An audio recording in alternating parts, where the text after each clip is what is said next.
On the 15th day of June, Constantine Karolides is coming to this city. The British Foreign Office has taken to having international tea parties, and the biggest of them is due on that date. Now, Karolides is reckoned the principal guest, and if my friends have their way, he will never return to his admiring countrymen. Oh shit, I didn't realize the text pop up. I set up for that for I had been reading about Karolides that very afternoon. Well, that's simple enough, anyhow. You call on him and keep him at home. Their game. If he does not come, they win, for he's the only man that can straighten out the tangle. And if his government won't come, for he does not know how big the stakes will be on June the 15th. I was beginning to get interested in the beggar. What about the British government? They're not going to let their guests be murdered. Tip them the wink, and they'll take extra precautions. No good. They might stuff your city with plainclothes detectives and double the police. And Constantine would still be a doomed man. He'll be murdered by an Austrian.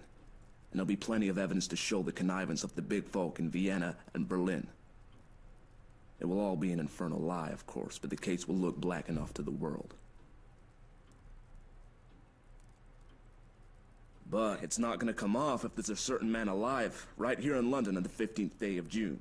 And that man is gonna be your servant, Franklin P. Scudder. Collected Scudder. I'm not really following this story right now, but I usually don't do that when I'm recording, because like I put my brain in a different like thinking mindset, another mindset than like catching up to the stories. I will probably do that when I'm editing. I was getting to like the little chap. His jaw had shot like a rat trap, and there was the fire of Bally in his gimletly eyes. Gimlety. Fuck. I need to hear someone say that, so I maybe can learn to pronounce that word.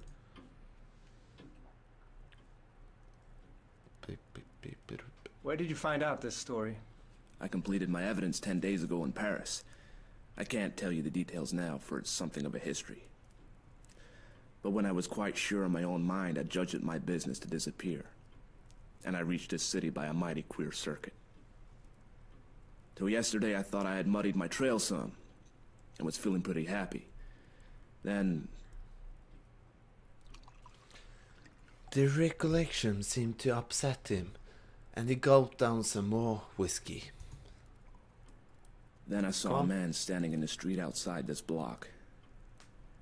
I used to stay close in my room all day, and only slip out after dark for an hour or two. I watched him for a bit from my window, and I thought I recognized him. He came in and spoke to the porter. When I came back from my walk last night, I found a card in my letterbox. It bore the name of the man I want least to meet on God's earth.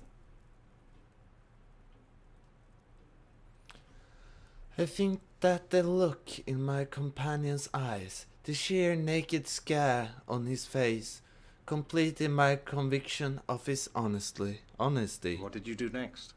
I realized I was bottled as sure as a pickled herring, and that there was only one way out. I had to die. I said that there were ghosts, or did I say If my that? was dead, they would go to sleep again. How did you manage it?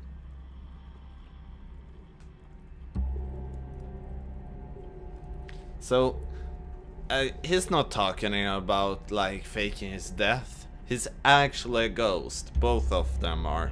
So, yeah, spoilers. Okay, let's see how we fake this death.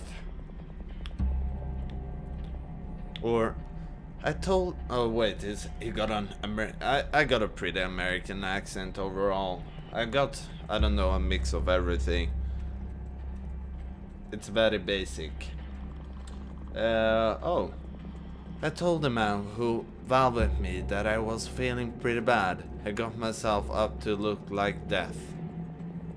That wasn't difficult, for I'm no slouch at disguises. Oh. Step 1. Convince Porter. Illness. Requires disguise, makeup, clay. Too much. Rip govern? Gone. Rip gone. Governor. I don't know. I've run out of clay. Okay. Very confusing notes, but the notes are for his own mind, so. Then, no, fuck. His.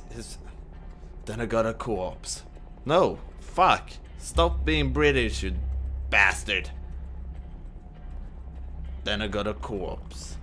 You can always get a body in London if you know where to go for it. I fetched it back in a trunk on the top of a four-wheeler, and I had to be assisted upstairs to my room. So he just like grabbed a body just laying around, and someone like helped him. Oh, here, I can help you carry this body up to your room. Where to find a corpse? Question mark. Graveyard? Highgate Cemetery. Transport. Stairs! So helpful. Cabby carriage. Cabby equals carriage. There we go. Step 3. I had to pile up evidence for the inquest, so I went to bed and got my man to mix me a sleeping draught. And then I told him to clear out. He wanted to fetch me a doctor, but I swore some and said I couldn't abide leeches. 3 will be an inquest. I need to supply evidence. Feign death. Sleeping draught. Who to administer?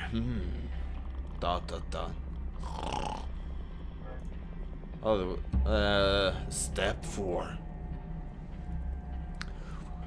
When I was left alone, I started to fake up that corpse. He was my size, and I judged. Burps. And I judged that he had perished from too much alcohol, so I put some spirits about the place. The yaw was the weak point in the likeness, so I blew it away with a revolver. I dare say there will be somebody to swear having heard a shot, but there are no neighbors on my floor, and I guess I could risk it. But still, it's a fucking gunshot. Someone will hear it in the building. I mean, a revolver even in the like early 20th century. My brain is like melting. I mean, it's a fucking revolver. They sound a lot. Yeah. Okay, yeah, it's a problem. My options are limited. A gun, neighbors. Will make one loud bang. Not a great deal of choice. Okay, so step 5. Where is it, step 5? Yeah, just had to be sure. Step 5. I left the body in bed, dressed up in my pajamas with a revolver lying on the bedclothes, and a considerable mess around. Then I got into a suit of clothes, and I kept waiting for emergencies.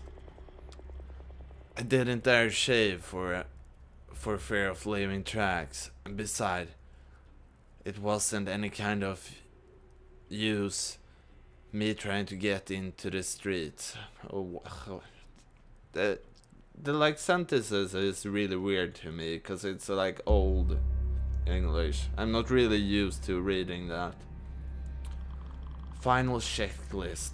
Dress body, place revolver, change. 4. Leave no traces. And then he just leaves like the notes laying around. So done. Why did he need the sleeping throat though? I must have missed that. It probably had some use. I had had you in my mind all day, and there seemed nothing to do but to make an appeal to you. I watched from my window till I saw you come home, and then slipped down the stair to meet you. He sat blinkingly, like an owl, fluttering with nerves and desperately determined. So, did he do this just now? Or was it in this... Holy crap, I'm Yes, confused. sir. I guess you know about as much as me of this business. Okay, so I need to pour a drink. Oh. Oh. Whoop. No. Oh shit, other direction. Oh, didn't really... what? What am I doing now? I was now... no shit, back to brain. I was now pretty well convinced that he was going straight with me. It was the wildest sort of narrative, but I had heard in my time many step tales which had turned out to be true. And if he had wanted to get the location in my flat, and then cut my throat, he would have pitched a miler yarn. Hand me your key, and I'll take a look at the corpse. Excuse my caution, but I'm bound to verify a bit if I can. I reckon you'd ask for that. But I haven't got it. It's on my chain on the dressing table. I had to leave it behind, for I couldn't leave any clues to breed suspicions. The gentry who are after me are pretty bright-eyed citizens. You'll have to take me on trust for the night, and tomorrow you'll get proof of the corpse business right enough. I thought for an instant or two. Right. I'll trust you for the night. I'll look into this room and keep the key. Just one word, Mr. Scudder. I believe you're straight. But if you be not, I should warn you that I'm a man gun. I haven't the privilege of your name, sir, but let me tell you that you're Now, I'll thank you to lend me a razor. That fucking... that fucking sentence. But I trust that you're a straight man. But if you're not, I can trust you that I can handle a gun. Oh, my character is gay. Oh, nothing wrong with that. Holy crap. The person who wrote this probably had a fucking, like, jolly time of writing that. Because it could be really taken of euphemism for gay sex. But yeah, that's fine to me, really. But I just found that sentence hilarious. Oh. I took...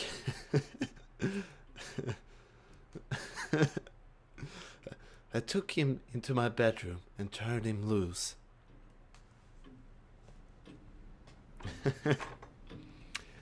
In half an hour's time, a figure came out that I scarcely recognized. My hat, Mr. Scudder. Okay, a new man. Oh. Oh shit. I need to pee, but there's only like 5 minutes left, so I just need to keep a straight man. Keep a straight man. Keep a straight face and push on. I don't know why I didn't really keep a straight face, because I said it, but I'm not lying either, so I'm just very confused. I'm just speaking crap. Oh, fuck that fucking word again. Come on. Only his gimlety hunger eyes were the same. Okay. He was the very model, even to the brown complexion of some British officer who had a long spell in India. He was shaved clean, his hair was parted in the middle, and he had cut his eyebrows. Cut his eyebrows? Not only trimmed them, but like really cut them. Not Mr. Scudder. Captain Theophilus Digby of the 40th Gurkhas. Presently home on leave. I'll thank you to remember that, sir. Okay. I made him up a bed in the smoking room and sought my own couch, more cheerfully than I had been for the past month. So, he wasn't gay because he slept in another room. I mean, at least I did offer. Things did happen occasionally, even in this god-forgotten metropolis. Metropolis, there we go. New event deeper into this mess. Oh, I really gotta pee. Okay, let's continue a bit into this next, to the third step rather. Deeper into the mess. Oh shit. Tuesday, 19th May 1914, Wimpole Street, London. Ooh. Oh shit. I can't really concentrate now because I need to pee so badly. Okay, so it's 6:30 in the morning. Or night, depends. Morning, really.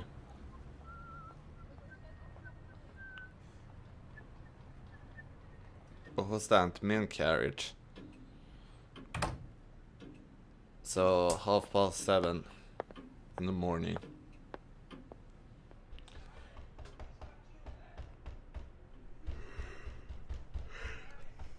What's happening? Stop that row, Paddock. There's a friend of mine, Captain... he's dossing down in there. Get breakfast for 2, and then come and speak to me. What?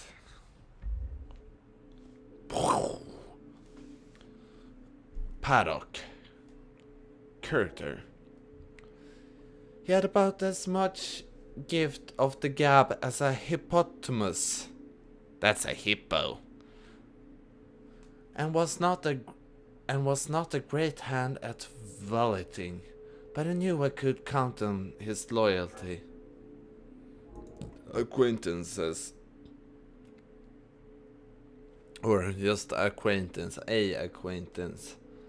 Paddock was a fellow I had done a good turn to out on what? Paddock was a fellow I had done a good turn to out on this Salakwi, and I had inspanned him as my servant as soon as I got to England. Cool. Yeah.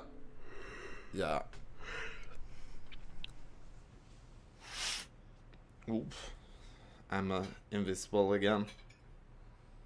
I mean, I'm a ghost. I probably can change between the half like materialized look of transparency and going invisible.